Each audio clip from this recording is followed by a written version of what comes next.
زمونږ د عوامي نیشنل پارټۍ محترم او ګران مشر مرکزي نائب صدر حسین شاه خان، زمونږ د خدایي خدمتګار تنظیم ډپټي سالار محترم واصل خان، زمونږ د تحصیل صدر محترم ملداد خان، ورسره ډېر نور ملګري، درانه ملګري او د قامولۍ د پښتونولۍ د جرګې ته راغونډ شوو، په مینه او په وینه شریکو مشرانو ځوانانو، ما چې نن وکتل چې زمونږ دا ټوپۍ د ځوانانو ته زیاتې پسرېدې، نو ما ته د خپل وخت د ځوانۍ یو شعر رایاد شو. په هغې شعر به ستاسو سره یو دوه درې خبرې کوم، کوشش به کوم چې وخت لږ والمه او د مشر خبرې واورو. نو زه په دې شعر سره هم دغه ځوانانو ته دا ډالۍ دی چې وایي دا د جذباتو چې ښکار شوي دي زلمي د وطن، دا د جذباتو چې ښکار شوي دي زلمي د وطن، د انقلاب په ژبه نن جوړې توبې ماتوي، او د حق شرابې د جمهور په پیمانه کې اوسکل، داسې نششو ساقي اوسپنې کاسې ماتوي، او ته لا د حق د لیونو لیونتوب نه پېژنې، ته لا د حق د لیونو لیونتوب نه پېژنې، هغوی چې مست شي بیا پښتو کې زولنې ماتوي. د ټولو نه وړومبنۍ دې ملګرو ته د مبارکۍ نه مخکې زه د خپل ګران ته چې ده په سټارټ کې یوه خبره وکړله چې زه د دې خپلو مشرانو مننه کوم چې دوی د خپل قیمتي وخت نه وخت ویست او دلته راغله. نو زه ورته ډېر په بخښنه سره ویم چې دا الفاظ دې واپس واله، زمونږ د ژوند او زمونږ د وخت د ټولو نه قیمتي لمحه دا ده چې کومه ستاسو سره تېره شي، دغه د ژوند نه قیمتي باقي زمونږ ژوند قیمتي نه دی. او ډېر مختصر زه درته دا یو خبره کوم چې په مختصر الفاظو کې دا ویم چې دا کم ملګري په دې خپل قومي کور کې، په دې خپل قومي لښکر کې، په دې خپله قومي ورورولۍ کې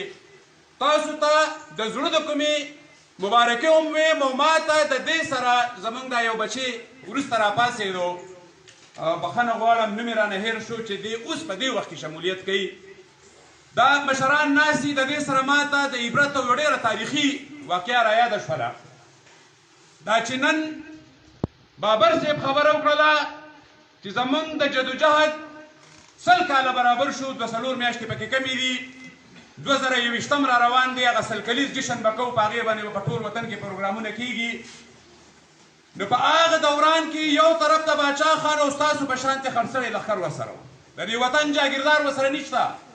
د دې وطن سرمایهدار او دلال ورسره نشته، خو نوابان دي، خانبادران دي، سران دي، مراعات دي، ورته قصې دي، ورته سهولتونه دي ورته. نو د هغه خلاف په مخبرۍ باندې به چې خلکو پیسې پیدا کولې، نو د هغه خپل په ودمانځو کې د مسلم لیګ یو مشر و، ما نه نوم خطا کېږي، د باچا خان کتاب کو چا لوستي، د هغه په مخبرۍ باندې انګریزانو د باچا خان او د باچا خان په ملګرو چاپه وواله. نو باچا خان په جیل کې باقي یو خدایي خدمتګار او د سرو کپړو خاوندان به یې راایستل، او هغوی له به یې دومره سزا ورکوله چې د هغوی نه به یې هغه کپړې ویستې، او بیا به د هغوی سره د نفرت د فرنګي فوجو او د دې د دغه وخت د هغوی دا دلالان چې وو، هغوی به داسې چل کو چې په هغې به یې ول رنګونه نور اړول. نو چې دا ټول یې داسې راویستل او زنانه پاتې شوې او بچي پاتې شول،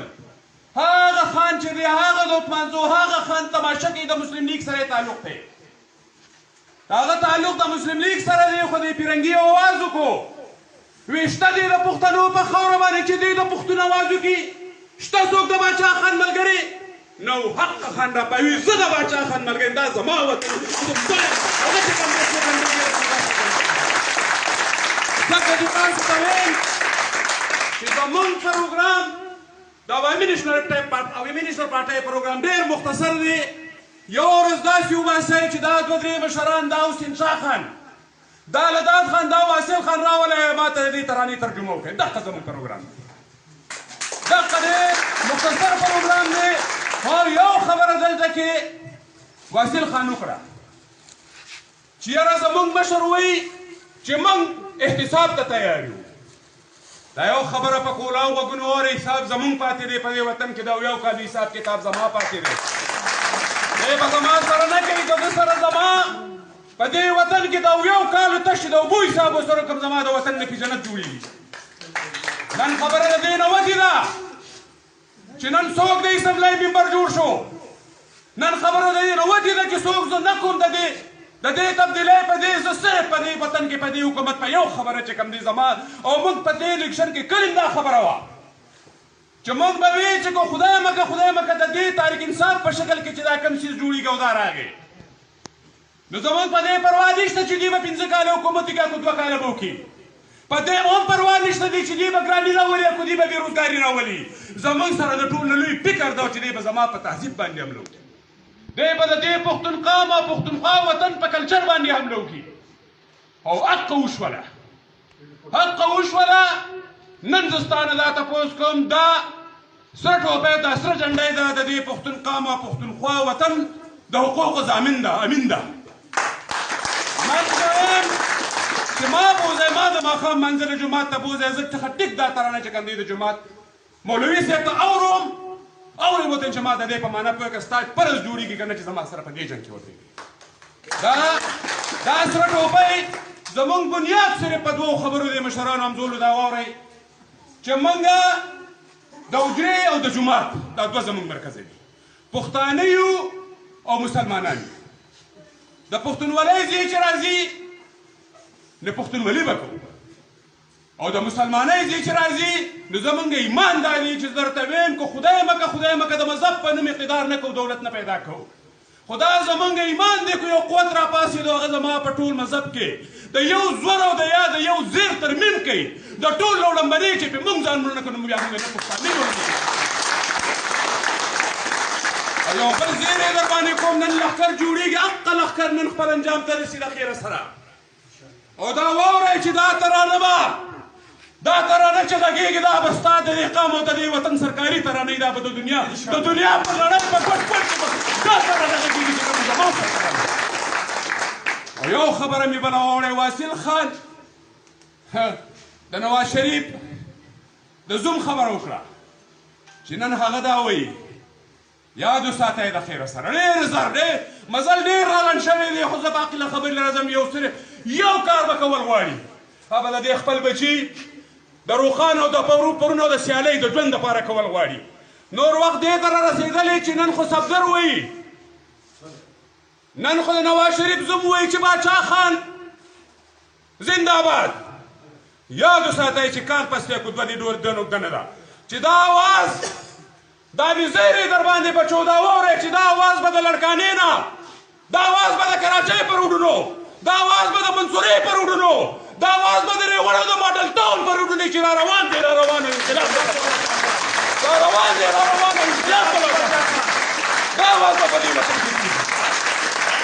او نور ټولې دنیا ته دا پیغام دی نور ما باندې نه څوک او موږ غداران یو زه یې منم چې موږ غداران یو موږ د هغه وخت غداران یو چې د پاکستان نه جوړ دی نو مخکې تا ما ته پښتونستان د سرو زرو په تالې کې کېښودی دی خو موږ د دې ملک سره ځو ځکه چې دا ملک پښتون جوړ کړی د دې ملک د پاکستان په جوړېدو کې چې د دې پښتون قام د یو تحصیل کمه وینه پرته ده هغه نه د ټول پنجاب پرته ده نه د ټول سیند پرته ده